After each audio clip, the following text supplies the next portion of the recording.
시청자 비평 플러스는 YTN을 돌아봅니다. 지난 14일 윤 대통령 탄핵 소추안 국회 가결 소식을 전했습니다. 오늘 뉴스 리뷰 Y는 가결된 이후 탄핵 관련 YTN 보도를 살펴봅니다. 이번 주는 어떤 시청자 의견이 들어왔을까요? 시청자 톡톡 Y에서 확인해 보겠습니다. 잠시 후에 만나보시죠.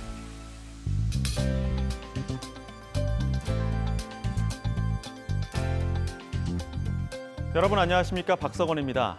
동지를 기점으로 기온이 0도를 오르내리는 매서운 한파가 시작됐습니다. 살을 애는 듯한 영하권 추위가 이달 말까지 계속될 전망인데요. 예년보다 기온은 높은 편이지만 11월까지 늦더위가 이어진 탓에 12월 들어 피부로 느끼는 체감 한파가 더 심한 편이라고 합니다. 감기와 같은 호흡기 질환부터 각종 바이러스에 의한 감염들 주의해야 할 때입니다. 손 씻기나 마스크 착용 그리고 충분한 수분 섭취까지 잘 숙지하셔서 실천하시길 바랍니다. 자, 그럼 이번 주 시청자 비평 플러스 뉴스 리뷰 Y로 시작합니다.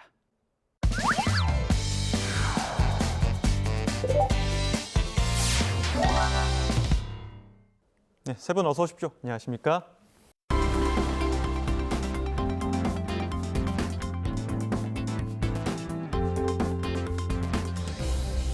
뉴스 리뷰 Y 시작해 봅니다. 먼저 김은정 시청자평가원이 가져오신 오늘의 주제부터 들어봅니다. 2024년 12월 14일 대한민국 역사상 세 번째로 대통령 탄핵소추안이 국회 본회의에서 가결되었습니다.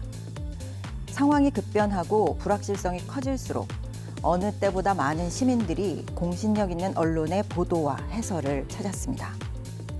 현대사회에서 입법, 사법, 행정만큼 큰 영향력을 행사하고 있는 제4부의 권력. 언론에 기대하는 사회적 역할도 그 어느 때보다 큰 시점인데요. 오늘 뉴스 리뷰 Y에서는 대통령 탄핵 관련 YTN의 특보 보도를 살펴봅니다. 네, 지난 비상계엄 사태 이후부터 YTN은 전면 또는 부분 특보를 이어가고 있는데요. 그 가운데 눈에 띈 단독 보도가 있었다고요. 그렇습니다. 먼저 YTN이 단독으로 내보냈던 보도가 무엇이었나 살펴봤는데요. 12일 단독 계엄 당시 민주당사의 경찰 투입 장면 확보, 대통령 지시였나가 있었습니다.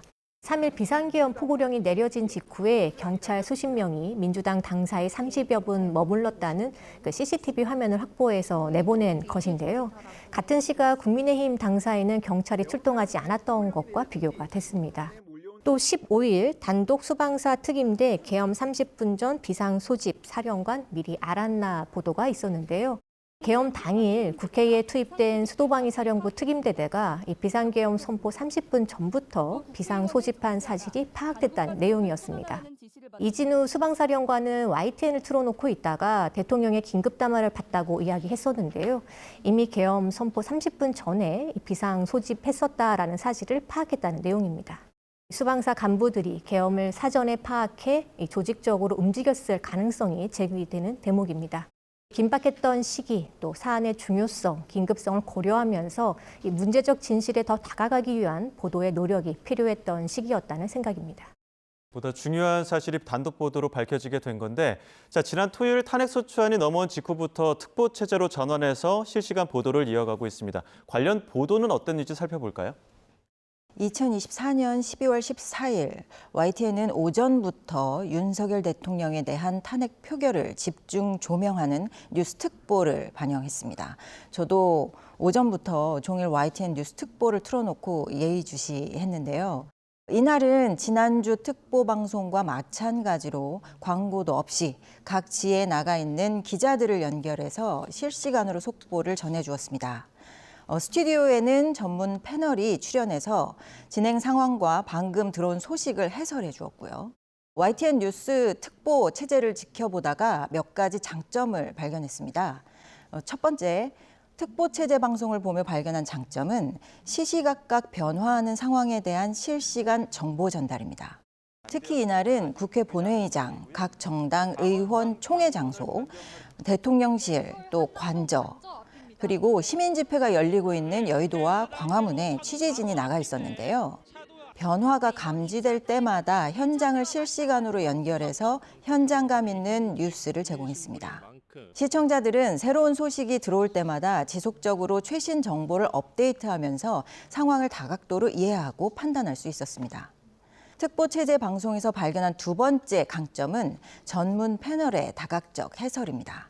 현장에 취재진이 나가서 시시각각 변화하는 상황 정보를 전달했다면 스튜디오에서는 앵커와 전문 패널들이 상황을 해설했습니다.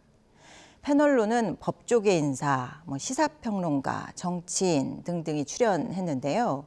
이날 표결을 앞두고는 자막과 해설로 대통령 탄핵 소추의 법률적 의미와 향후 법적 진행 절차에 대해서도 해설했는데요. 탄핵 소추안의 법적 의미와 향후 전개될 상황에 대해서 이해할 수 있게 해주는 유익한 대담이었습니다. 보도 내용을 하나씩 살펴보면요. 이 YTN이 2차 탄핵부터 가결까지 어떻게 보도했는지 살펴봤습니다. 12일 보도인데요. 윤 탄핵안 보고 늦춘 이유, 장관 탄핵, 특검은 속도전 제목입니다. 1차 탄핵안 이후 국정원과 군 간부들의 계엄 폭로가 잇따르면서 예정보다 발의 시점이 늦어진 것으로 보인다라는 보도였습니다. 그리고 지난 14일 국회에서 대통령 윤석열 탄핵 소추안이 가결됐죠. 14일 보도입니다. 이 찬성 204명 윤 대통령 탄핵안 가결, 이제 공은 헌재로입니다. 204명이 찬성표를 던졌는데 이 비상계엄 선포로 인한 윤 대통령 파면 여부가 이제 헌법재판소 판단으로 남겨두고 있다고 보도했습니다. 자, 현재 대한민국 위기 극복을 위해서 여야는 물론 온 국민이 힘을 모아야 할 때가 아닌가 싶은데요. 자, 그러다 보니 정치인의 목소리를 직접 듣는 대담이 최근 많습니다. 부족한 부분은 없는지 내용 살펴보겠습니다. 먼저 박사님.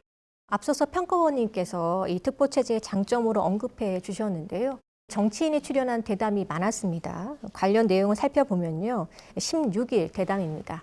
공은 헌재로 윤 대통령 탄핵 심판 결론 언제쯤에는 이 박용찬 국민의힘 영등포을 당협위원장, 또 강성필 민주당 국민소통위 부위원장이 함께했습니다. 이날 대담에서는 탄핵안 투표 결과에 대한 평가, 그리고 대통령에 대한 구속 수사 여부, 또 한덕수 권한대행 체제에 대한 그 전망까지 다양한 의견이 나왔습니다. 야당은 윤석열 대통령의 비상계엄과 관련해서 이 헌법과 형법에 나와 있는 내란죄 요건을 모두 충족하고 있으므로 복잡하지 않다고 주장하는데, 또 반대로 여당은 내란죄를 구성하는 폭동이라든지 또 국회 진입과 또 선관위 진입 등에 대해서도 존립을 위태롭게 할 정도였는가, 이 법리적 다툼은 있을 것이라고 전망했습니다. 엇갈린 시각차를 알 수 있게 했습니다. 앞서서 제가 탄핵 관련 뉴스 특보에서 대담과 실시간 해설이 장점이었다고 설명을 드렸는데요. 대담에 출연한 각계 전문가 패널 중에 정치계 패널 선정에 대해서는 개선이 좀 필요해 보입니다. 이 점에 대해서도 두 가지를 좀 언급하고 싶은데요.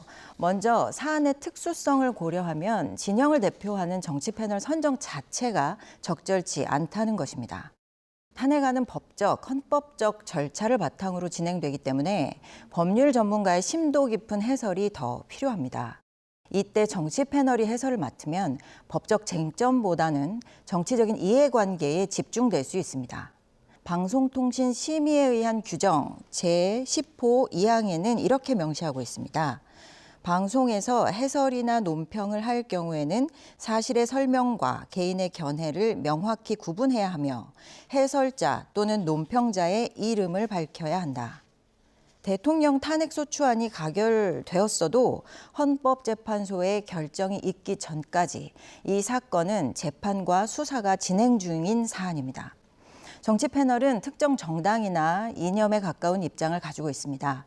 따라서 해설이 정당의 입장을 대변하는 형태로 흐를 수 있고요. 사실이 아닌 이념과 신념에 입각해서 사안을 해석하고 논평할 경우가 많습니다. 이러한 해설이 반복되면 시청자들은 방송사의 공정성에 의구심을 가질 수 있고요. 이는 언론사 신뢰도 하락으로도 이어질 수 있습니다. 또 다른 한 가지는 특정 정치 패널 선정에 대한 적절성과 균형성입니다. 정치 패널 선정 자체도 문제가 될 수 있겠는데요.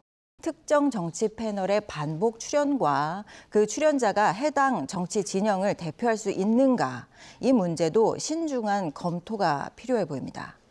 예를 들어서 대통령 탄핵소추안 국회 표결 하루 전날인 12월 13일부터 탄핵소추 가결 후 16일까지 박원석 전 정의당 의원은 총 5회 패널로 출연하였습니다.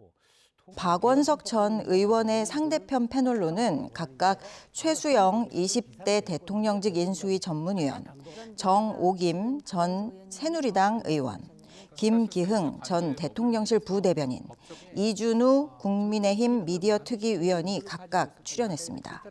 패널 특성상 정치적 관점에서의 해설을 염두에 둔 대담이라고 판단이 됩니다. 여기서 두 가지 문제점을 지목할 수 있습니다. 첫째, 박원석 전 의원이 5번 출연하는 동안 상대 패널은 해당 정치 진영의 입장에 충실한 전 현직 정치인으로 거의 매번 바뀌었다는 점. 둘째, 그만큼 박원석 전 정의당 대표가 탄핵소추안 가결을 주장한 정치 진영의 여론을 대변할 만큼 대표성을 지닌 패널이 맞느냐 하는 점입니다. 이러한 발언들은 시청자 사이의 의견 대립을 심화하고 사회적 갈등을 부추길 수도 있습니다. 지금 상황에서는 법조인이나 헌법 전문가의 대담이 상황을 이해하고 예측하는 데 더 적절하다고 판단됩니다. 헌법재판소 판결이 나올 때까지 이 사안에 대한 정치 패널의 해설 대담 기획은 매우 신중하게 해주실 것을 당부드립니다. 아무래도 생방송 대담이다 보니까 당시 상황의 그 특수성이 있을 것 같은데요. 국정 정상화에 힘을 써야 할 때인 만큼 언론도 이 정치인 출연자 섭외에 좀 더 신중할 필요가 있을 것 같습니다. 실장님께서는 어떻게 보십니까?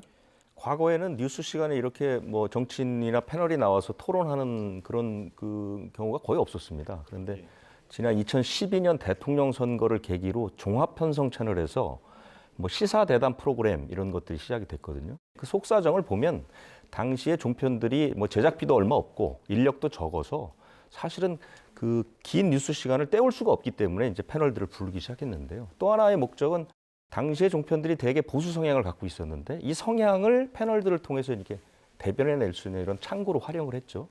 그런데 대선과 맞물리면서 사실 시청률이 상당히 잘 나왔습니다. 그러면서 이제 뭐 우리 같은 보도 채널이라든가 지상파까지 지금 다 달려들어서 지금은 뉴스만 틀면 다 이제 나와서 진영 간 대립을 하고 서로 싸우는 이런 모습들을 보이는데 저는 굉장히 안 좋은 거라고 생각합니다. 대한민국의 국론이 완전히 양쪽으로 분리돼서 서로 상대방을 존중하지 않는 이런 분위기는 사실은 이런 그 시사 대담 프로그램의 극단적 편향성을 가진 두 진영에서 서로 이제 매일 어떤 건전한 토론이 아니라 자신의 진영의 주장만을 계속 되풀이하고 있거든요. 그러다 보니까 시청자들도 자기 편의 내용만을 계속해서 듣게 되면서 계속 인식이 강해지는 그런 것들이 있고요. 또 하나는 패널들이 사실은 뭐 완벽하게 검증받은 전문가 그룹이라고 보기도 힘듭니다. 그래서 사실 막말 논란도 많았고요. 그다음에 이제 여러 가지 그 안 좋은 그 부작용들이 나타나고 있거든요. 또 하나는 이제 이번 그 계엄이라든가 탄핵 이 국면에서 과연 그럼 이것이 여야 또는 보수 진보 진영으로 나눠 서로 싸울 수 있는 내용인가? 사실은 그렇지 않은 부분들이 훨씬 많거든요. 그래서 YTN도 사실 그런 부분을 좀 반성할 필요가 있고요. 제가 개인적으로 볼 때 가장 좋은 것은 아무래도 가치 중립적인 기자가 전문적인 좀 지식을 갖고 출연해서 설명해 주는 코너가 좀 더 늘어나는 게 좋지 않을까? 그다음에 외부 패널은 제한된 범위에서만 활용하는 그런 방향으로 가는 게 가장 바람직하지 않을까 이렇게 생각합니다. 또 어지러운 시국에 시민 목소리를 전한 YTN 보도는 좀 어땠습니까? 네, 이 시민들의 집회 방식도 변했습니다. 14일 보도입니다. 직접 만든 응원봉부터 다시 만난 세계 떼창까지 그리고 탄핵안 가결의 국회 앞 함성, K-팝 떼창의 춤까지에서는 이전과 달라진 시위 문화를 짚었는데요. 여의도 국회 앞은 그야말로 축제 분위기였는데요. 수십만의 시민들이 모였지만 단 한 건의 물리적 충돌이 발생하지 않은 평화 집회였다라는 평가가 국민의 한 사람으로서 자부심을 느끼게 하게 했습니다. 40여 년 만에 비상계엄 선포에 이은 이 대통령 탄핵안 가결이라는 엄중한 상황이지만 이 성숙한 시민의식은 평화로운 집회 현장을 더 빛나게 만들었다는 평가가 있습니다. 14일 국회 앞에서 정현우 기자가 이 본행사 3시간 전부터 그 현장 상황과 또 집회 참가자 현황 인터뷰를 진행해 주었는데요. 이 현장에서 쉴 새 없이 또 리포트를 하느라 수고가 많으셨을 것 같습니다. 정현우 기자는 여의도 국회 앞 시민들이 모여있는 상황이라든지 또 지하철과 도로 교통 상황을 확인하고 또 현장으로 이동해 주길 바란다라는 공지를 지속적으로 해주었습니다. 주무대를 기준으로 이 사람들이 계속 자리를 채우는 모습을 볼 수 있었는데요. 하지만 다소 아쉬운 부분도 좀 있었습니다. 카메라 앵글의 공간감이 다소 좁게 보였던 건데요. 수많은 인파의 집결을 한눈에 알아보기는 좀 힘이 들었습니다. 현장에서 드론을 활용한 촬영이라든지 또 높은 건물의 옥상에서 시간대별 운집 상황을 전달해주는 방식도 좀 가능하지 않았을까라는 생각이 들었는데요. 계엄 이튿날부터 여의도 집회가 계속 있었던 만큼 이번 집회 시위의 변화를 되짚어보고 또 탄핵 당일 현장감을 살리기 위한 실험적이고 또 영상미가 돋보이는 방식의 촬영 기법도 보여주었으면 어땠을까 하는 생각이 들게 했습니다. 말씀해 주신 것처럼 이번 1, 2차 대통령 탄핵소추안 표결 전후로 큰 관심을 모은 현상 중 하나는 시민들의 집회 문화였습니다. K-팝과 응원봉, 선결제 문화 등등의 외신도 크게 주목했는데요. YTN에서도 이러한 집회 문화를 다루는 보도들이 있었습니다. 12월 14일 K-팝이 민중가요로 탄핵 플레이리스트도 등장. 보도에서는 젊은 세대가 집회 문화를 이끌면서 K-팝이 민중가요로 떠오르고 있다고 전하고 있습니다. SNS 채팅방에서는 이른바 탄핵 플레이리스트가 있다는 것을 조명했는데요. 다양한 연령대가 집회에 참여하면서 올해 세계적 인기를 모은 아파트부터 K-팝 음악들까지 떼창에 대거 소환되고 있는 현상에 주목했습니다. 12일 선결제 지도 공유하고 온라인 촛불 들고 MZ식 시위 문화. 보도에서는 변화하고 있는 집회 문화의 특징을 짚었습니다. 신나는 노래와 함께 오색빛깔 귀여운 응원봉을 든 집회 인파 속으로 들어가서 다양한 현상을 담았는데요. 근처 가게에 커피나 간식을 미리 계산해뒀다는 인증글이 SNS에 게재되고 있고 또 SNS를 통해서 전파되던 내용을 합친 선결제 지도도 등장했다고 소개하고 있습니다. 국회의사당 근처 여의도 카페와 식당을 찾아서 직원들의 인터뷰도 들었는데요. 경기도 안 좋아서 장사가 안 됐는데 오히려 많이 도움이 됐다는 자영업자들의 반응도 담았습니다. 이 밖에도 한꺼번에 사람이 몰려서 화장실 이용이 어렵다는 지적에 여의도에 개방 화장실을 표시한 지도가 공유되고 있다는 것, 또 온라인 촛불 지도 사이트에도 5,000건이 넘는 촛불이 켜졌다는 소식도 전하고 있습니다. 각양각색의 집회 문화가 자리 잡고 있다는 소식을 다양한 방식으로 전해주었습니다. 12월 14일 시민이 이겼다. 탄핵안 가결에 국회 앞 함성. 제목의 보도에서는 탄핵안 가결 이후 시민들의 반응을 살폈습니다. 특히 탄핵안이 가결되는 시각, 여의도 탄핵 촉구 집회 현장의 분위기를 담았는데요. 탄핵소추안이 통과됐다는 결과가 나오자 현장에서는 커다란 환호성이 울려 퍼졌고요. 다 같은 노래를 틀어놓고 응원봉이나 촛불, 손팻말을 흔들면서 기뻐하는 모습도 담았습니다. 이처럼 시민들의 시위 문화를 다룬 보도들은 YTN에서는 사회부 또 문화부 보도에서 주로 살펴볼 수 있었는데요. 다른 언론사에 비하면 시민 반응을 담는 데는 좀 소극적이었다고 보입니다. 예를 들면 BBC와 같은 외신에서도 탄핵 시위에 참여한 시민들 속으로 들어가서 참여한 시민들을 인터뷰했고요. 또 몇 가지 주목되는 현상을 직접 취재해서 피처 기사로 보도하기도 하고 또 시민 집회 참여 문화에 대해서 논평하기도 했습니다. 이러한 현상에 비하면 YTN 보도에서는 시민들의 반응이나 목소리를 직접 담고 또 듣는 보도는 좀 소극적이었다 이렇게 봅니다. 자, 그럼 오늘 뉴스 리뷰 Y 내용 정리해 보겠습니다. 이것만은 꼭 시간, 평가원님부터 한 줄로 요약해 주시죠. 바로 지금 언론이 신뢰를 회복할 수 있는 기회. 언론은 시민을 위해 존재하며 시민의 신뢰는 언론의 가장 소중한 자산이다. 언론윤리 현장 서문의 첫 문장입니다. 국가적 재난이나 위기를 겪으면서 상황의 불확실성이 커질 때 시민들은 신뢰할 수 있는 정보를 찾고요. 그만큼 언론의 역할은 더 부각됩니다. 시민을 위해 존재하는 언론, 이라는 시민 대다수의 상식과 기대를 언론이 저버렸을 때 시민들은 언론에 대한 신뢰를 거두게 되고 언론은 가장 큰 자산을 잃게 됩니다. 세월호 참사 이후 언론을 향하던 멸칭과 비판을 언론인들은 뼈아프게 기억하실 겁니다. 뉴스와 보도에 대한 시민들의 관심이 어느 때보다 큽니다. 보도 전문 채널로서 YTN이 시민의 신뢰 자산을 쌓을 수 있는 좋은 기회이기도 합니다. 민주사회에서 제4부 권력기관으로 언론이 담당해야 할 역할, 그 상식을 YTN이 무겁게 인식하고 실천해 주시길 부탁드립니다. 네, 언론의 책무에 대한 막중한 인식 다시 한번 짚어주셨는데요. 자, 이번에는 김수정 박사님 한 줄 평 들어보겠습니다. 탄핵 가결, 언론 중요성 더 커졌다. YTN 내부에서도 이번 탄핵 전국에서의 보도가 어땠는지 내부적으로 차근차근 되짚어 보았으면 합니다. 이 탄핵 가결이 문제 해결이 아니므로 이 헌법재판 결과가 나올 때까지 진실 추구를 위한 노력을 계속 기울여 주시길 바랍니다. 시민들이 궁금해하고 또 시민들에게 설명이 필요한 이슈에 대한 정확하고 빠른 보도가 필요한 때입니다. 긴박하고 어수선한 상황에서 정치적 셈법에 따라 표리부동할 수밖에 없는 정치인의 발언이나 또 기관의 입장을 그대로 전달하는 것이 아니라 질문을 던지고 또 진지하게 해석해 보려는 적극적인 태도를 보여주시길 간곡히 부탁드립니다. 네, 잘 들었습니다. 오늘 뉴스 리뷰 Y 순서는 여기서 마치도록 하겠습니다. 세 분 말씀 잘 들었습니다. 고맙습니다.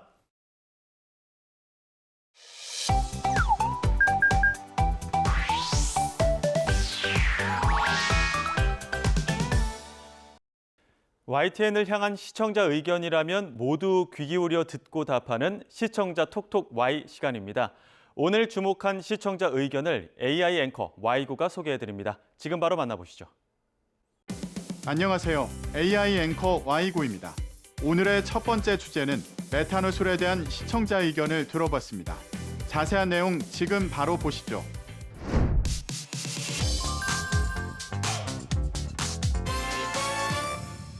라오스 방비행에서 메탄올이 든 걸로 추정되는 술을 마시고 외국인 관광객이 잇따라 숨지고 있습니다. 전 세계 배낭 여행객의 성지로 유명한 라오스 방비행에서 외국인 관광객들이 무료로 제공된 술을 마시고 사망했다는 소식을 알린 보도가 있었습니다.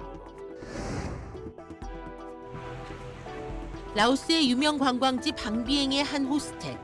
여행 와서 이곳에 머물던 호주의 10대 여성 2명이 건강이 악화해 인접국인 태국 병원으로 옮겨졌지만 숨졌습니다. 몸에선 고농도의 메탄올이 검출됐습니다.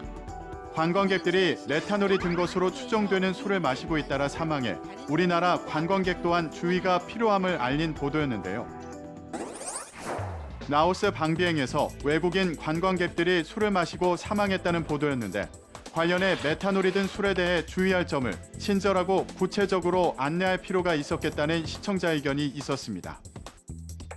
시청자 톡톡Y에서 보도 속에서 문제가 되고 있는 메탄올에 대해 알아봤습니다. 메탄올은 공업용 알코올 중 하나로 고체 연료, 부동액, 폐수처리 촉진제 등으로 사용됩니다. 술의 주성분인 에탄올과 냄새가 유사하지만 인체에 치명적인 유독 물질로 분류되는데요. 메탄올이 체내에 들어가면 메스꺼움, 구토, 복통 등 질병 증상이 나타날 때까지 최대 24시간이 걸릴 수 있고 과호흡 및 호흡곤란으로 악화할 수 있습니다. 국경 없는 이 사회는 메탄올 농도와 섭취량에 따라 사망률이 20에서 40%에 달하는 것으로 보고된다고 밝혔는데요. 메탄올 중독은 초기 30시간 이내 진단되면 치료를 받고 최악의 상황을 피할 수 있는 것으로 알려져 있습니다. BBC는 동남아시아에서 술의 양을 늘리기 위해 에탄올 대신 저렴한 메탄올을 불법 첨가하는 일이 흔하며 메탄올 중독은 인도네시아와 인도, 캄보디아, 베트남 등에서 흔히 발견된다고 전했는데요. 미 국무부는 라오스를 여행하는 미국인을 대상으로 건강 경보를 발령하고 영국 외무부도 라오스 여행객 안내 지침을 통해 허가받은 주류 매장이나 바, 호텔에서만 알코올 음료를 구매하고 병의 밀봉이 손상되지 않았는지 항상 확인하라고 권고했습니다. 또한 술에 붙어있는 라벨의 인쇄 품질이 좋지 않거나 철자가 틀렸는지도 확인하라고 당부했습니다. 다음으로 시청자 톡톡 Y 두 번째 주제는 국제 플라스틱 협약에 대한 시청자 의견을 들어봤습니다. 어떤 내용을 담고 있는지 이어서 확인해 보시죠.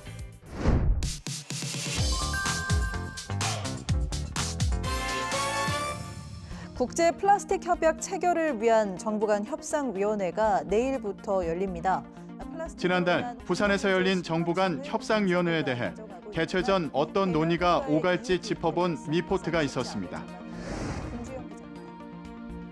이번 위원회에는 175개국 대표들이 모이는데 플라스틱 생산 축소, 재활용 강화, 폐기물 관리 방안 등과 관련해 구속력 있는 국제 협약을 만드는 것이 가장 핵심적인 목표입니다. 앞서 4차례에 걸쳐 위원회가 열렸고 이번이 마지막인데 플라스틱 원료인 폴리머 생산 자체를 규제할 것인지 아니면 폐기물 관리에만 집중할 것인지가 중요한 쟁점입니다. 5번째로 열리는 협상위원회의 목표와 쟁점을 소개하며 어떤 방향으로 논의가 오갈지 짚어본 보도였는데요. 국제 플라스틱 협약 체결을 위한 정부 간 협상위원회가 열린다는 소식을 전하면서 상황에 따라 나라마다 플라스틱에 대한 입장 차가 있다고 전했는데 우리 정부의 입장은 무엇인지 궁금하다는 시청자 의견이 있었습니다. 시청자 톡톡Y에서 이번 협상회의에서 우리 정부의 입장을 살펴봤습니다. 지난 11월 25일 부산에서 열린 국제 플라스틱 협약 제5차 협상회의가 합의 도출 없이 폐막했습니다. 국제 플라스틱 협약은 전 세계적 플라스틱 오염을 방지하기 위해 유엔 환경 계획의 주도로 추진됐는데요. 2년 전 우루과이에서 1차 회의가 개최된 이래 이번 부산에서의 5차 회의로 국제적 협상을 완료한다는 게 유엔 환경 계획의 목표였습니다. 하지만 사우디아라비아와 이란, 러시아 등 산유국이 생산 규제를 거부했고 이후 다른 쟁점들도 의견이 갈리면서 한국 정부는 중재자 역할을 했으나 협약 성안을 이끌지는 못했는데요. 김한섭 환경부 장관은 우루과이와 프랑스, 케냐, 캐나다, 노르웨이의 절충안을 소개했습니다. 법적 구속력은 유지하면서 구체적인 정책은 국가 이행 계획 등 국가별 자발적인 조치를 통해 설계하도록 자율성을 부여하자는 절충안이었는데요. 정부는 다음 회의에서 협상이 타결되도록 노력하겠다는 입장을 전하면서 비록 5차 회의에서 협약이 성안되지는 못했지만 향후 추가 협상 회의에 적극 참여해 글로벌 중추 국가로서 플라스틱 협약 성안을 통해 국제사회의 플라스틱 오염 종식 노력이 진전될 수 있도록 선도적 역할을 해나갈 것이라고 밝혔습니다. 마지막으로 오늘 시청자 톡톡 Y 세 번째 주제는 외국인 부동산 소유에 대한 시청자 의견을 들어봤습니다. 이어지는 내용도 지금 바로 만나보시죠.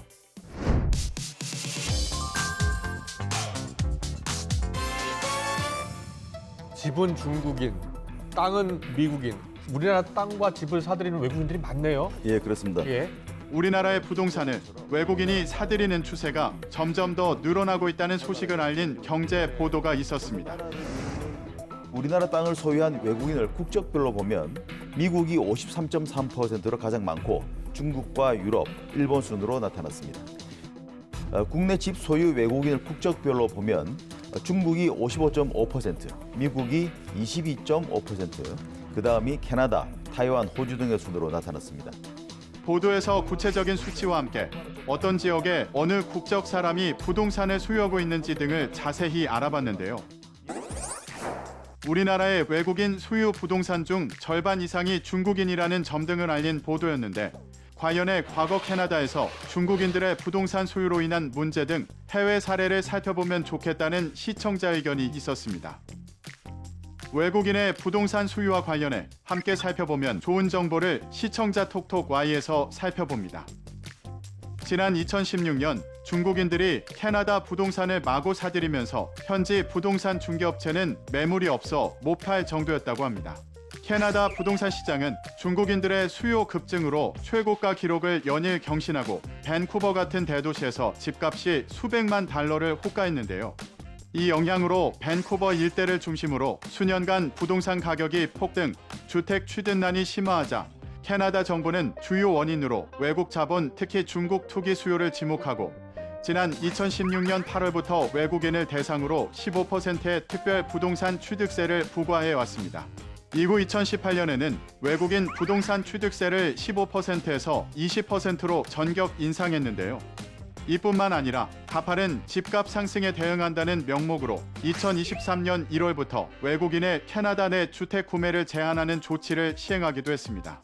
다만 근로 허가를 받은 외국인 근로자나 일정 요건을 갖춘 유학생, 난민 등은 규제 대상에서 제외하고 외교관이나 국제기구 직원 등도 예외 대상에 해당하는데요. 캐나다 재무부는 외국인의 주택 소유 금지 조치 소멸시한을 올해 초 2025년 1월 1일에서 2027년 1월 1일로 연장한다고 밝히기도 했습니다. YTN 방송의 부족한 부분을 채우는 시청자 톡톡 Y시간. 다음 주도 다양한 시청자 의견과 함께 돌아오겠습니다.